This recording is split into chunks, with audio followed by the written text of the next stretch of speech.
The Jim Crow era really unfolds more and more progressively after the Civil War and dramatically accelerates in the late 19th century and the opening years of the 20th century. And this system that we use the shorthand term Jim Crow to describe is a system of racial separation frequently established and codified by the law.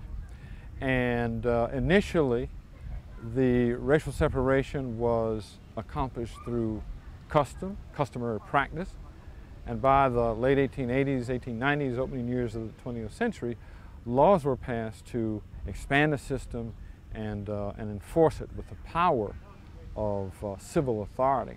So for example, the simple pleasure that I am enjoying right now, sitting at the southern tip of the city of Charleston in the Battery Park, would have been unavailable to me as a black Charlestonian during the Jim Crow era because African Americans were excluded from the parks of the city. They were not allowed to recreate in them, and especially not in this location, which was really a premier location, premier recreational area in the city.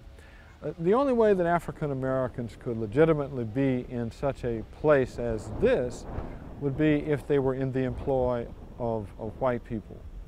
And the classic and the most common example of this would have been black women who were nursemaids or caretakers for white children could bring the children down here to the Battery and take them for a walk and so on and so forth. And the proximity to and having the charge of that white child would give them a legitimate reason to be here. People really don't fully appreciate what this system is. Yes, we call it a system of enforced racial separation, and it was. But the real crux of the problem was that the system had a purpose, and the purpose was really to impress whites with their superiority and to impress African Americans with their inferiority, because in this system it was the whites who were completely and totally empowered to determine what the etiquette of race relations was going to be, what areas and opportunities that African Americans would have.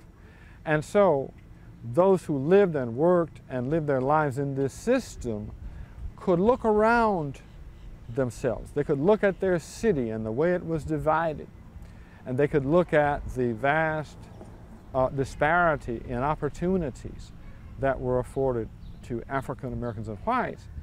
And the landscape sent the signal over and over that one class of people, one group of people was superior and another group of people was inferior.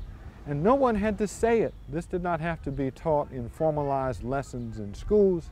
You didn't have to learn it from books.